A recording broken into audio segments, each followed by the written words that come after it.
ایک دفعہ ایک چالاک اور دھوکے باز شخص نے کہیں سے ایک گدھا چوری کیا اور اسے فروخت کرنے کے لیے قریبی بازار لے گیا۔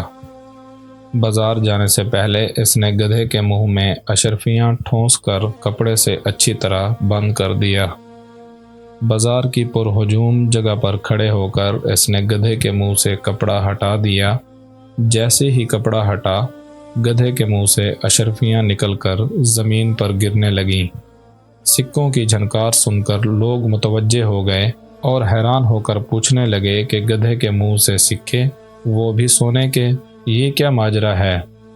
دھوکے باز کہنے لگا، بھائیو، یہ ایک عجیب و غریب گدھا ہے اور میں اس سے بہت تنگ ہوں۔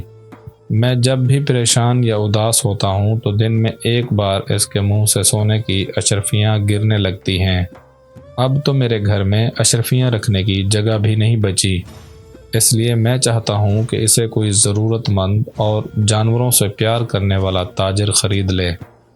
لوگوں نے اشرفیاں گرتی ہوئی اپنی آنکھوں سے دیکھ لی تھیں اور باقی کا قصہ سن کر ہر کسی کی خواہش یہی تھی کہ یہ گدھا جتنے میں بھی مل جائے سستا ہے۔ ایک دوسرے سے بڑھ چڑھ کر بولیاں لگاتے ہوئے آخر کار ایک بڑے تاجر نے خطیر رقم کے عوض اسے خرید لیا۔ فروخت کرنے والے نے رقم اور زمین پر گرے ہوئے سکے سمیٹے اور گھر چلا گیا۔ جس تاجر نے گدھا خریدا تھا وہ فخر سے گردن اکڑائے ہوئے چل رہا تھا اور اہل قریہ اس کے پیچھے پیچھے چلتے ہوئے اس کے گھر تک پہنچ گئے۔ سارے لوگ مل کر اداس اور پریشان شکلیں بنا کر گدھے کے ارد گرد بیٹھ گئے۔ لوگ گھنٹوں بیٹھ کر انتظار کرتے رہے اور بالآخر وہ سچ مچ پریشان ہو گئے۔ اس دوران گدھا جو کب سے بھوکا تھا، اس نے خوب چارہ کھایا مگر ایک سکہ تک نہ گرا۔ آخر وہاں سے کسی دانا کا گزر ہوا۔ اس نے بتایا کہ تمہارے ساتھ دھوکہ ہو چکا ہے۔ اس سے پہلے کہ فروخت کرنے والا بھاگ جائے، فوراً اس دھوکے باز کو پکڑو۔ وہ تاجر اور اہل قریہ اکٹھے ہو کر جب اس دھوکے باز کے گھر کے باہر پہنچے اور دروازہ کھٹکھٹا کر اس کے متعلق استفسار کیا تو اندر سے اس دھوکے باز کی بیوی نے کہا کہ وہ تو کہیں کام سے دوسرے گاؤں گئے ہوئے ہیں، آپ باہر ہی انتظار کریں، میں اپنا پالتو کتا بھیجتی ہوں، یہ جا کر انہیں آپ کے متعلق بتائے گا اور انہیں ہر صورت ساتھ بھی لے کر آئے گا۔ لوگ دلچسپی سے دیکھنے اور سوچنے لگے کہ یہ کیسے ہو سکتا ہے کہ کتا اپنے مالک کو گھر لائے۔ دراصل اس چلاک شخص نے جب دیکھا کہ تمام لوگ اس کے گھر کے باہر جمع ہیں تو اس نے اپنی بیوی کو کتے والی پٹی پڑھائی، گھر میں پہلے سے بندھے ہوئے کتے کو آزاد کیا اور خود گھر کی پچھلی سمت سے چپکے سے نکل گیا۔ دور جا کر اس نے کتے کو پکڑ لیا اور اس کے ساتھ واپس گھر کی طرف چل دیا۔ تھوڑی دیر گزری تو لوگوں کو اپنی آنکھوں پر یقین نہیں آ رہا تھا کہ وہی شخص جس نے گدھا فروخت کیا تھا اسی کتے کے پیچھے پیچھے چلتا ہوا آ رہا تھا۔ اب سارے لوگ یہ بات بھول کر کہ وہاں کیوں آئے ہیں، کتے کے متعلق پوچھنے لگے کہ یہ تو بڑے کام کا ہے، بتاؤ یہ کتنے کا ہے، اسے تو ہر صورت خریدنا ہوگا۔ اس دھوکے باز اور چلاک شخص نے پہلے تو انکار کیا، لیکن بعد میں اچھے دام ملنے پر وہ کتا اسی ہجوم میں سے ایک دوسرے تاجر کو فروخت کر دیا۔ اب لوگ ٹولی کی شکل میں صرف یہ دیکھنے کے لیے کہ کتا گھر سے گئے ہوئے شخص کو کیسے واپس لے کر آتا ہے، اس تاجر کے ساتھ چلتے گئے۔ تاجر نے گھر جا کر غلام کو کہا کہ تم ساتھ والے گاؤں جاؤ تاکہ کتا تمہیں ڈھونڈ کر واپس لے آئے۔ غلام جیسے ہی دوسرے گاؤں پہنچا، وہاں سے بھاگ نکلا اور کتا بھی کہیں دور چلا گیا جو واپس نہ آیا۔ جب غلام اور کتا دونوں واپس نہ آئے تو لوگوں کو پتہ چل گیا کہ یہ ایک بار پھر ہمارے ساتھ دھوکہ ہو گیا ہے۔ وہ دوبارہ اکٹھے ہو کر جب اسی دھوکے باز کے گھر گئے تو وہ ایک بار پھر گھر کے پچھلے خفیہ دروازے سے بھاگ نکلا اور اس کی بیوی کہنے لگی وہ ساتھ والے گاؤں کسی کام سے گئے ہوئے ہیں۔ لوگوں نے کہا آج ہم اس کا گھر کے اندر بیٹھ کر انتظار کریں گے، اور یوں دونوں تاجروں سمیت ارد گرد کے تمام لوگ اس کے گھر میں بیٹھ گئے۔ کافی دیر جب گزر گئی تو وہی دھوکے باز گھر میں داخل ہوا اور وہاں بیٹھے ہوئے لوگوں کو دیکھ کر چاپلوسی سے کام لیتے ہوئے ان کے سامنے جھک جھک کر آداب بجا لانے لگا اور بیوی سے پوچھنے لگا کہ میرے خاص مہمانوں کی تکریم میں تم نے کیا کیا؟ ان مہمانوں کو کچھ کھانے پینے کو دیا یا بھوکا ہی بٹھایا ہوا ہے؟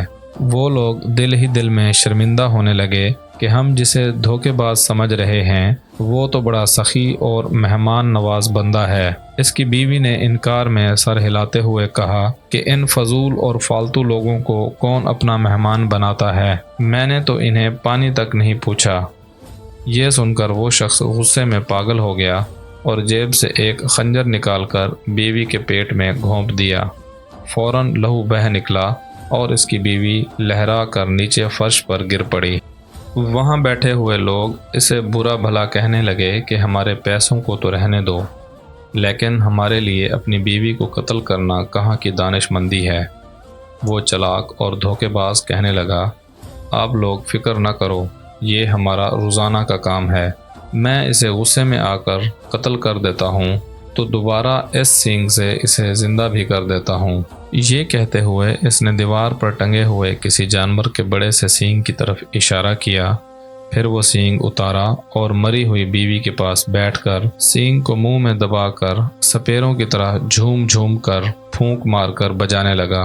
تھوڑی دیر بعد وہی مقتولہ جو کچھ دیر پہلے سب کے سامنے خنجر کے وار سے ہلاک ہو چکی تھی، اپنے زخم پر ہاتھ رکھے ہوئے اٹھ کھڑی ہوئی۔ تمام لوگ حیرت زدہ رہ گئے اور ایک بار پھر وہ سب یہ بات بھول کر کہ یہاں کیوں آئے ہیں اس سینگ کو خریدنے کے درپے ہو گئے۔ دھوکے باز نے بولی بڑھانے کی خاطر کہنا شروع کر دیا کہ یہ طلسماتی سینگ پوری دنیا میں ایک ہی ہے جو صرف میرے پاس ہے اور میں اسے کسی بھی قیمت پر فروخت نہیں کروں گا۔ کرتے کرتے ایک بڑے تاجر نے سب سے زیادہ رقم ادا کر کے وہ سینگ خرید لیا اور سینگ خرید کر وہ لوگ اپنے اپنے گھروں کو چلے گئے۔ جس نے سینگ خریدا تھا کہنے لگا، میں جو اپنی بیوی کی چخ چخ سے تنگ ہوں، آج اگر اس نے لڑائی کی تو مار دوں گا اور رات سکون سے گزار کر صبح سینگ کی مدد سے زندہ کر لوں گا۔ لیکن در حقیقت اس دھوکے باز نے جب اپنے گھر کے باہر لوگوں کا اکٹھ دوبارہ دیکھا تھا تو فوراً منصوبہ بنا کر اس میں اپنی بیوی کو شامل کر لیا تھا۔ لال رنگ کو ایک ہتھیلی میں ڈال کر بیوی کے کپڑوں میں چھپا دیا، پھر ایک خنجر لیا جس کے دستے میں خفیہ خانہ اور ایک بٹن تھا جس کو دبانے سے خنجر کا پھل اپنے دستے میں غائب ہو جاتا تھا، اور ایک پرانا بیکار سینگ لے کر دیوار پر ٹانگ دیا اور خود گھر کے خفیہ رستے سے نکل کر تھوڑی دیر روپوش رہ کر واپس آ گیا اور پھر بیوی کو زندہ کرنے کا ڈرامہ رچا کر بیکار سینگ فروخت کر دیا تھا۔ جس نے سینگ خریدا تو جیسے ہی گھر پہنچا تو اس کی بیوی نے حسب معمول لڑائی شروع کر دی۔ اس نے بے فکر ہو کر خنجر نکالا اور بیوی کے پیٹ میں گھونپ دیا۔ خون نکلا، وہ تڑپی اور ٹھنڈی ہو گئی۔ اس نے اٹھا کر کمرے میں لٹا دیا اور پوری رات ایسے ہی رہنے دیا۔ صبح اٹھ کر اس نے سینگ کو مختلف طریقوں سے بجایا مگر وہ تو مردہ ہو چکی تھی۔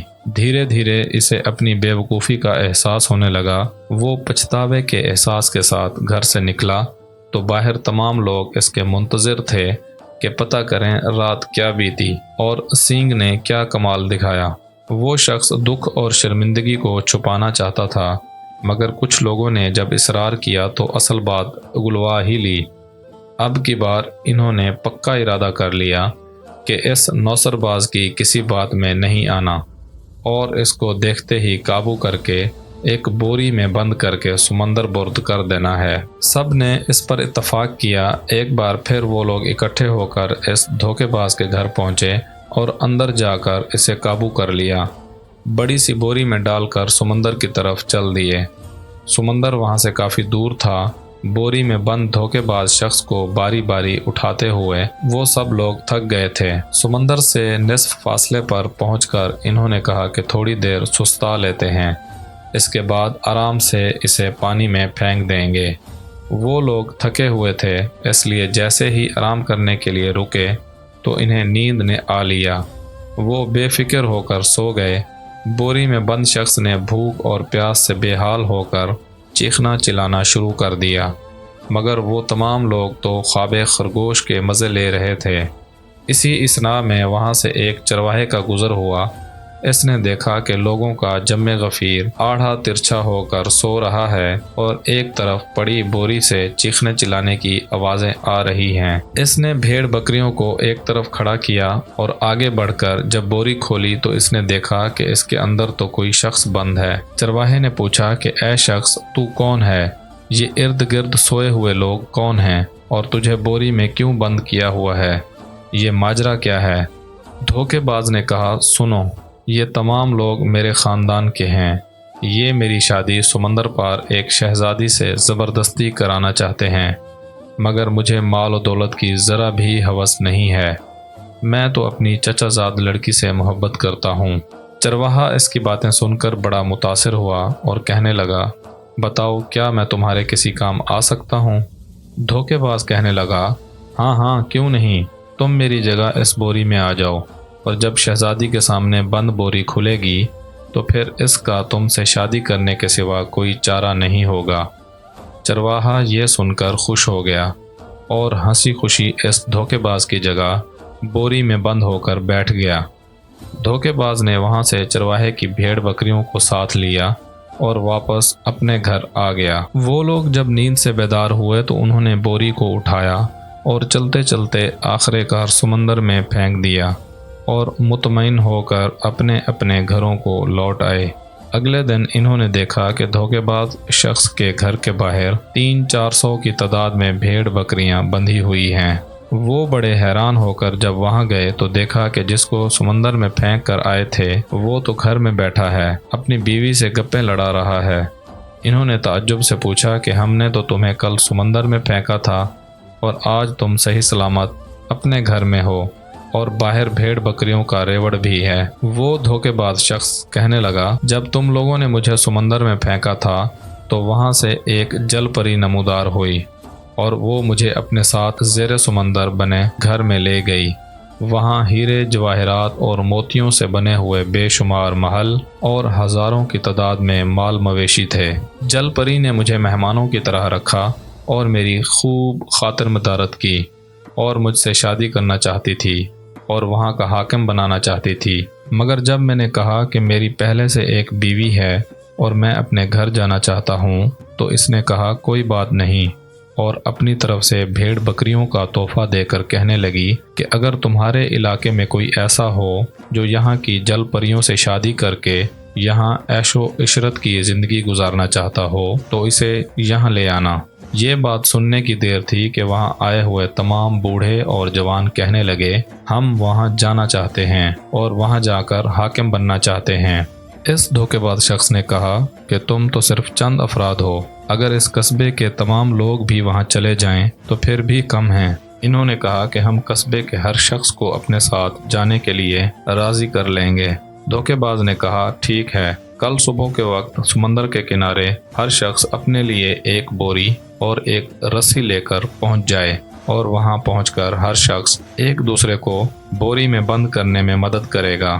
اگلے روز صبح کے وقت دھوکے باز شخص نے سب کو بوری میں بند کیا اور اپنی بیوی کی مدد سے تمام بوریوں کو سمندر میں پھینک دیا۔ اس کے بعد وہ بے وقوفوں کے قصبے کا تنہا مالک بن گیا۔